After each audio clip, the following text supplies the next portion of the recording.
Right. Upper limb पढ़ते हैं। Upper limb में हम लोग क्या पढ़ेंगे? Fracture clavicle. Fracture clavicle. Now clavicle का फ्रैक्चर पढ़ने से पहले हमें क्लाविकल की एनाटॉमी के बारे में कुछ अलग अलग चीजें जाननी होंगी। सो पहली बात तो क्लाविकल क्या है? Long bone. So clavicle is the only long bone जो कि क्या है? हॉरिजॉन्टल। बाकी सब बोन वर्टिकल हैं। Humerus, radius, ulna, femur, tibia, fibula, सब के सब वर्टिकल हैं। Clavicle is the only long bone which is horizontal, right? It is the only long bone which forms by membranous ossification, ज्यादा करके membranes ossification से flat bones बनती हैं। Long bones किससे बनती हैं? एनकॉन्ड्रल ऑसिफिकेशन से। Endochondral. Endochondral means cartilage inside. But clavicle long bone होने के बावजूद भी मेम्ब्रेनस ऑसिफिकेशन से ही बनती है। मेम्ब्रेनस ऑसिफिकेशन से ही बनेगी। It forms by membranous ossification. Fine. It is the only long bone which has two primary ossification centers. Primary ossification centers. बाकी सब बोन में केवल एक ऑसिफिकेशन सेंटर होता है, क्लाविकल में दो रहते हैं। Fine. Now clavicle is the first bone to begin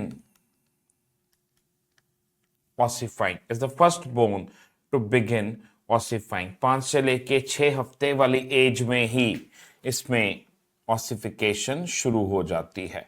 It is the only long bone, clavicle is the only long bone which has got no medullary cavity। इतनी लंबी होने का भी क्या फायदा जब इसके अंदर बोन मैरो ही नहीं बनता।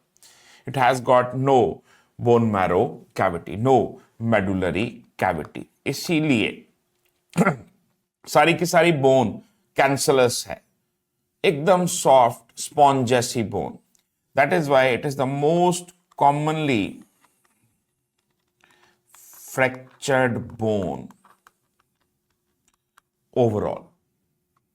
Most common fractured bone during delivery. आपने एक चीज याद रखनी है, अगर वो पूछे which is the most commonly fractured bone in the baby during delivery, answer clavicle.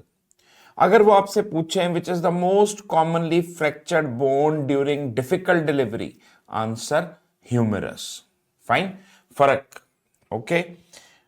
और एक चीज आपसे पूछ सकते हैं, विच is the most commonly fractured bone in children. इसमें आंसर क्लाविकल नहीं आएगा, इसमें आंसर आएगा फोरआर्म बोन्स। बच्चों की फोरआर्म बोन्स का फ्रैक्चर बहुत ही ज्यादा कॉमन होता है, बहुत ज्यादा कॉमन। अच्छा, क्लाविकल की एनाटॉमी में एक चीज स्पेशल है कि इसका जो आउटर पार्ट है वो तो है फ्लैट, जबकि इनर पार्ट, क्लाविकल का अंदर वाला हिस्सा, वो है एकदम राउंड, ट्यूब के जैसा, सिलेंडर के जैसा। अभी दिखाता हूं, देखिए ये क्लाविकल का बाहर वाला हिस्सा तो हुआ फ्लैट, देखिए अंदर वाला हिस्सा एकदम राउंड, गोल गोल, एकदम मेरे पेन जैसा। राइट। बाहर वाला हिस्सा चपटा फ्लैट, अंदर वाला हिस्सा राउंड एकदम गोल। तो जहां ये फ्लैट बोन राउंड बोन से मिलती है, ये वाला हिस्सा वैसे ही थोड़ा सा वीक हो गया। इधर फ्लैट बोन, इधर राउंड बोन, ये बेचारा बीच में पड़ा, तो ये हिस्सा बहुत ज्यादा वीक है। राइट। तो यहीं पे हम लोग लिखते हैं आगे कि junction of outer 1/3 and middle 2/3 is prone to fracture।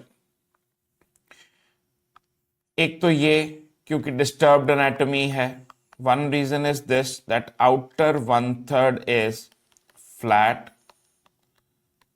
And inner is round. दूसरा, this is the site of nutrient artery entry. Clavicle की जो ब्लड वेसल है वो इसी पॉइंट पे एंटर करती है, इसी पॉइंट पे अंदर एंटर करती है। फाइन। अब क्लाविकल में भाई जी फ्रैक्चर होगा कैसे? Mechanism, fall on to shoulder. बंदा कंधे के बल गिरा, किसी ने आपके मरीज की क्लाविकल के ऊपर ही डंडा मार दिया तो तुरंत से क्लाविकल का फ्रैक्चर हो जाएगा। अगर हो भी गया क्लाविकल का फ्रैक्चर तो प्रॉब्लम क्या है? प्रॉब्लम ये है क्लाविकल के फ्रैक्चर में कि आउटर पार्ट, बाहर वाला जो हिस्सा है टूटने के बाद, इज पुल्ड डाउनवर्ड, नीचे की ओर, बाय ग्रेविटी, और अंदर वाली fragment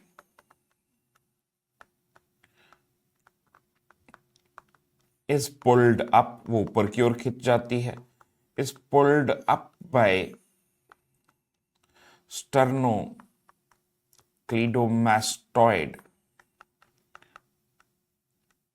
muscle.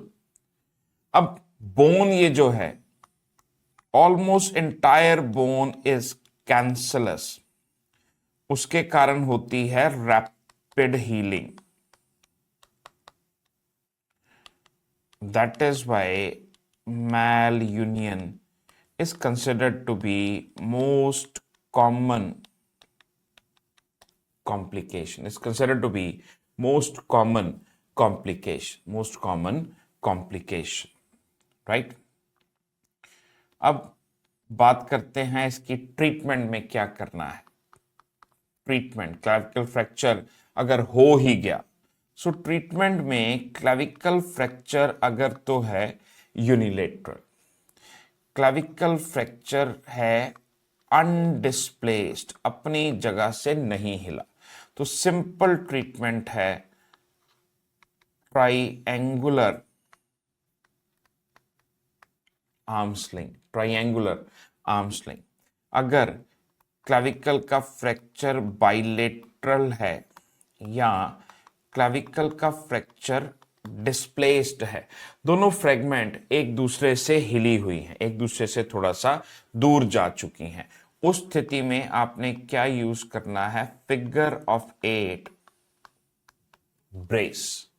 Figure of 8 brace, देखिए ये ऐसे करके फिगर ऑफ 8 ब्रेस बनेगा। इसमें फायदा क्या है कि मरीज के दोनों हाथ फ्री हैं, वो अपने डे टू डे के रूटीन के काम कर सकता है। सर्जरी कब करनी है? सर्जरी कब करनी है? तो यहां हम लोग देखते हैं इंडिकेशंस।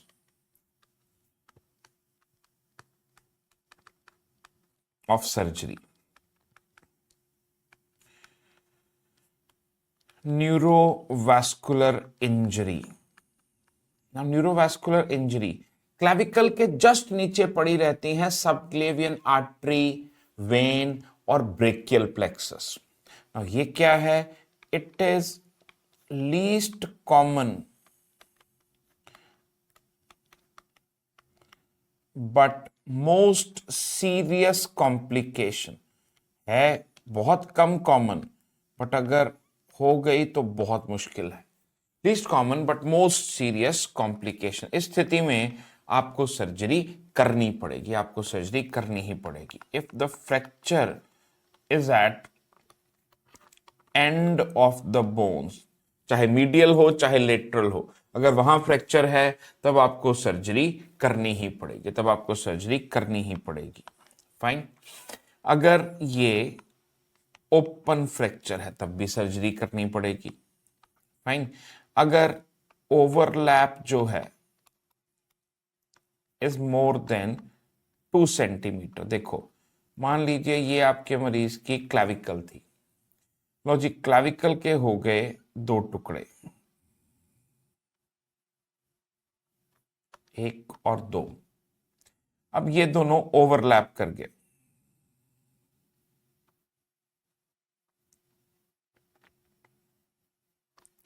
एक और 2, ये वाला हिस्सा ओवरलैप में है। अगर ये 2 सेंटीमीटर से ज्यादा ओवरलैप कर गए तो क्लैविकल छोटी हो जाएगी ना। 2 सेंटीमीटर से अगर ये ज्यादा है तब आपको सर्जरी करना है, इन दोनों को अपनी सही जगह पे वापस रखना है, राइट। तब जाके आपके पेशेंट की क्लैविकल दोनों तरफ सेम साइज की होगी। मान लीजिए मैं आपका पेशेंट हूं, क्लैविकल टूट गई, ये क्लैविकल थी, टूट गई, जुड़ी ऐसे, ओवरलैप करके जुड़ी तो छोटी रह गई ना। तो अगर ये ओवरलैप 2 सेंटीमीटर से ज्यादा है तब आपको क्या करना है, आएंगे, सर्जरी करेंगे, इसको अपनी सही जगह पे लगाएंगे, सही जगह पे लगाएंगे, राइट। तो इस स्थिति में आपको सर्जरी करना जरूरी है। फिर if fracture is associated with floating shoulder, floating shoulder. अब फ्लोटिंग शोल्डर क्या है? फ्लोटिंग शोल्डर मतलब आपके मरीज को फ्रैक्चर क्लैविकल है, डीएल मतलब डिसलोकेशन है शोल्डर जॉइंट की, और साथ में क्या है, fracture of glenoid, fracture of glenoid, base of glenoid. ये हैं सारी की सारी आपके पेशेंट की इंडिकेशन जिसमें आपको सर्जरी करनी ही करनी है, जिसमें आपको सर्जरी करनी ही करनी है। कॉम्प्लिकेशन आपको पता ही है, इसका कॉम्प्लिकेशन क्या है, मैल यूनियन, हड्डी गलत तरीके से जुड़ जाएगी, राइट। अच्छा, इसके बाद साथ के साथ ही हम लोग अगला टॉपिक शुरू करते हैं। ऐसे नीचे जाते जाएंगे अपर लिम्ब पढ़ते समय। अब हम आपके साथ क्या पढ़ना शुरू करते हैं, फ्रैक्चर ऑफ ह्यूमरस। सबसे पहले हम आपके साथ पढ़ेंगे जी fracture upper shaft of humerus, upper shaft of humerus fracture. पहली बात तो इसमें क्या होता है, एक्सिलरी नर्व इंजरी बहुत ही ज्यादा कॉमन, फाइन। दूसरी बात, most common site of fracture, ये क्या है, एक एनाटॉमिकल लैंडमार्क। कौन सा anatomical landmark, surgical neck of humerus. चौथी इंपॉर्टेंट चीज इसमें क्या है, हमें यूज करनी है, नीर 4 पार्ट क्लासिफिकेशन, फाइन। देखते हैं अभी, देखो जी, ये रहा सर्जिकल नेक, यहां पे अक्सर ही फ्रैक्चर होता है, most common site surgical neck of humerus. ये रही आपकी नीर क्लासिफिकेशन, नीर 4 पार्ट क्लासिफिकेशन, मतलब बोन के कितने टुकड़े हुए, 1 टुकड़ा, 2 टुकड़ा, 3 टुकड़ा, 4 टुकड़ा, राइट। सो नीर 1 पार्ट मतलब टुकड़े टुकड़े हो गए बोन के, लेकिन सारे टुकड़े एक दूसरे के साथ जुड़े हुए हैं। बोन अभी भी एक्सरे पर एक ही दिखाई देती है, टुकड़े बहुत सारे हुए हैं लेकिन सब टुकड़े जुड़े हुए हैं एक दूसरे से। इसमें आपको कुछ नहीं करना, इसमें आप चाहें तो केवल ट्रायंगुलर आर्म स्लिंग भी दे सकते हैं, उससे भी गुजारा हो जाएगा, उससे भी गुजारा हो जाएगा, फाइन। नीर 2 पार्ट क्लासिफिकेशन, बोन के 2 टुकड़े हो गए। अब इसमें या तो आप कर सकते हैं क्लोज्ड रिडक्शन, फाइन। या आप कर सकते हैं, मान लीजिए अगर क्लोज डिडक्शन से अच्छा रिजल्ट आपको लगा कि नहीं मिला, तो आप कर सकते हैं वही जो सब तालों की चाबी, open reduction and internal fixation. नीर 3 पार्ट क्लासिफिकेशन में ओपन रिडक्शन इंटरनल फिक्सेशन जरूरी है, इसके अलावा और कोई चॉइस नहीं है आपके पास। 4 पार्ट क्लासिफिकेशन में बोन के इतने टुकड़े हो चुके हैं कि अब रिकंस्ट्रक्शन नहीं हो सकती, जितना मर्जी जोड़ने की कोशिश करें हम बोन को नहीं जोड़ पाएंगे, तो इसमें कर देनी है हेमी आर्थोप्लास्टी। नया शोल्डर जॉइंट बनाएंगे, ह्यूमरस का हेड मेटालिक लगाएंगे बाजार से खरीद के। शोल्डर जॉइंट किससे बना है? ह्यूमरस के हेड से, फाइन, ग्लिनोइड से। ग्लिनोइड पुराना रहने देंगे, ह्यूमरस का हेड हम नया लगा देंगे, hemi arthroplasty, that is the treatment. Neer 4 part classification. Proximal humerus के फ्रैक्चर में बस इतना ही।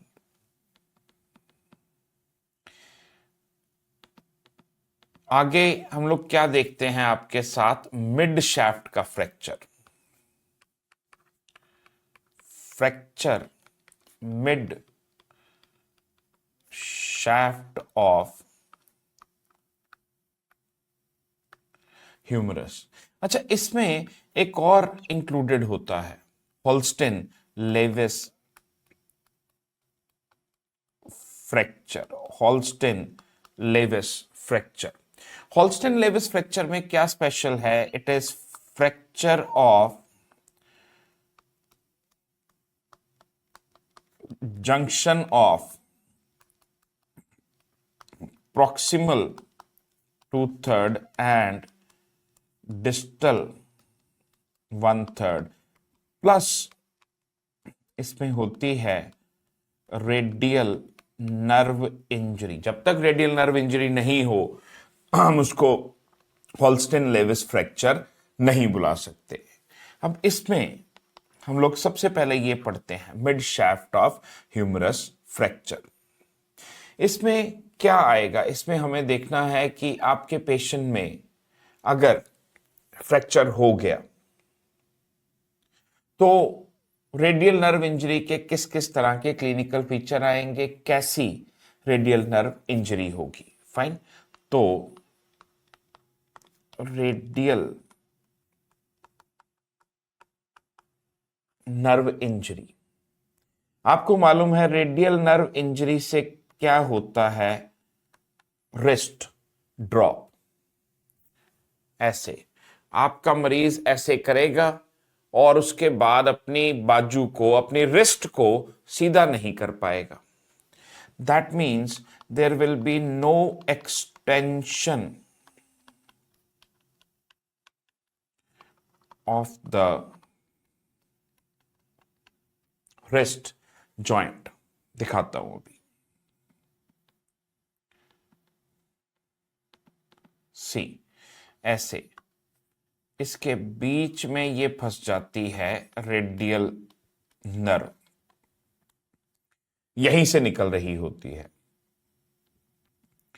अब आप अपने मरीज को अगर कहेंगे कि भैया मुझे जरा रिस्ट को ऐसे करके दिखाओ, सीधा करके दिखाओ, आपका मरीज नहीं कर पाएगा। This motion is not possible. Wrist को आपका मरीज एक्सटेंड कर ही नहीं पाएगा। इसको बोलते हैं wrist drop.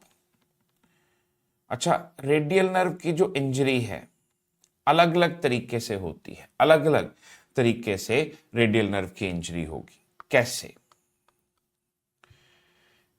If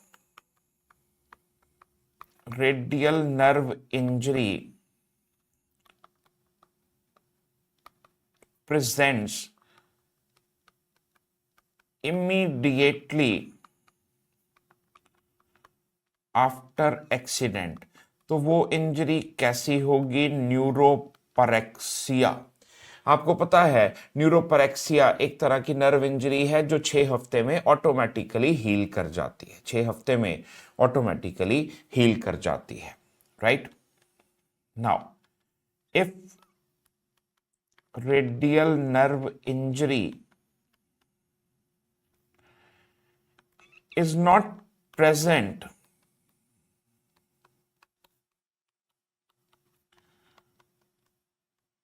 since accident के बाद रेडियल नर्व इंजरी नहीं थी, मरीज अपनी रिस्क के साथ कुछ भी कर सकता था, बट एक्सीडेंट होने के बाद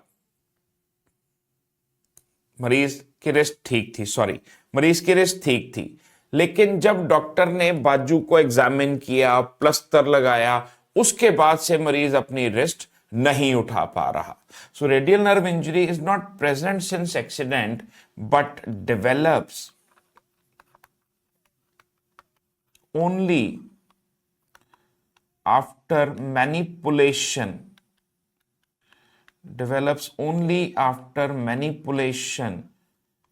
by the surgeon। अब ये वाली इंजरी क्या होगी? न्यूरोटेमेसिस, कि जी नर्व पूरी कट चुकी है, ये अब हील नहीं होगी, राइट?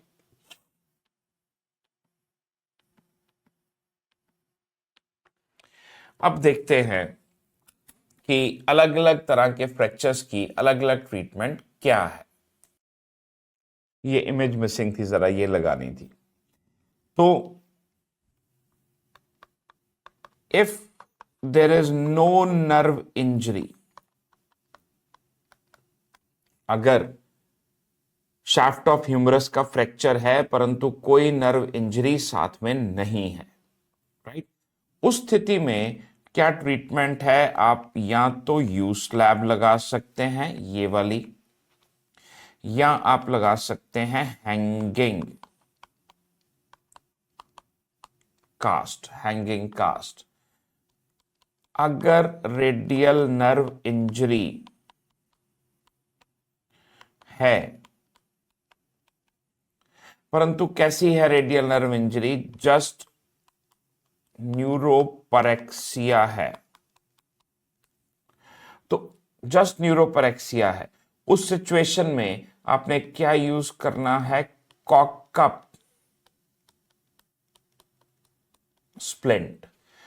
फ्लेक्शन मरीज खुद कर सकता है और वो करेगा भी, एक्सटेंशन ये जो स्प्रिंग लगे हैं ये करा देंगे। कॉकअप स्प्लिंट 6 हफ्ते के लिए यूज करनी है।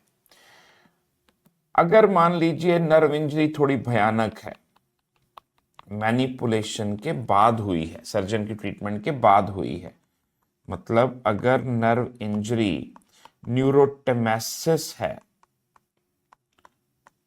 तब तो आप कुछ नहीं कर सकते। आपके पास तरीका वही है, सर्जरी कीजिए, स्किन पे इंसिजन दीजिए। क्यों? अभी पता लग जाएगा। Open reduction and internal fixation plus repair of nerve. आपको नर्व की रिपेयर करनी है, तभी तो इंसिजन जरूरी है। और रेडियल नर्व मोटर नर्व है, प्रेडोमिनेंटली मोटर नर्व है, इसको आपने रिपेयर कर दिया तो इसका फंक्शन बहुत अच्छे से आ जाता है वापस, राइट? ये था हमारा फ्रैक्चर शाफ्ट ऑफ ह्यूमरस। एक और चीज है फ्रैक्चर शाफ्ट ऑफ ह्यूमरस में, बहुत ज्यादा तो नहीं पूछते, कई बार पूछ लेते हैं। क्या पूछते हैं कि डिस्प्लेसमेंट किस किस तरह की होती है। अब देखिए, इसमें हमें 2 लैंडमार्क देखने हैं। ये पॉइंट क्या है? ए मतलब अटैचमेंट ऑफ डेल्टॉइड, कहां पे डेल्टॉइड मसल आके लगता है।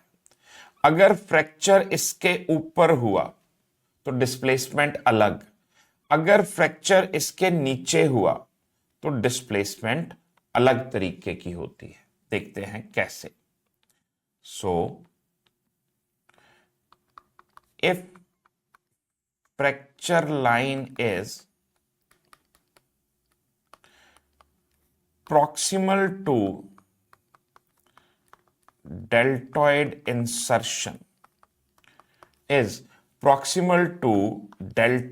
insertion जो कि इमेज ए में आपको नजर आ रहा है।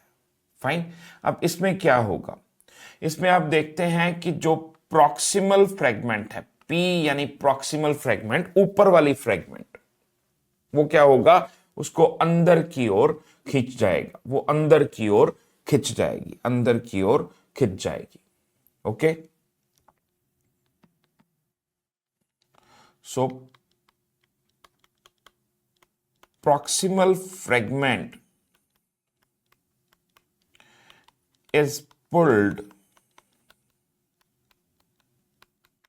medially। लेकिन इमेज बी को देखते हैं, image B, if the fracture line is distal to deltoid, distal to deltoid, proximal fragment will be pulled literally, pulled away. That means it will be abducted, it will be abducted. That is the difference. Just fracture line. I want you to see this again. मैं चाहता हूं कि एक बार हम दोबारा देखें जी, right? मुझे जरा अलग अलग शेड करने दीजिए, 1 मिनट लगेगा बस। इसको मैंने जो प्रॉक्सिमल फ्रेगमेंट है उसको नीला शेड कर दिया, और डिस्टल फ्रेगमेंट को मैंने आपके सामने ही लेट्स से येलो शेड कर दिया। भाई जी आप देखिए कि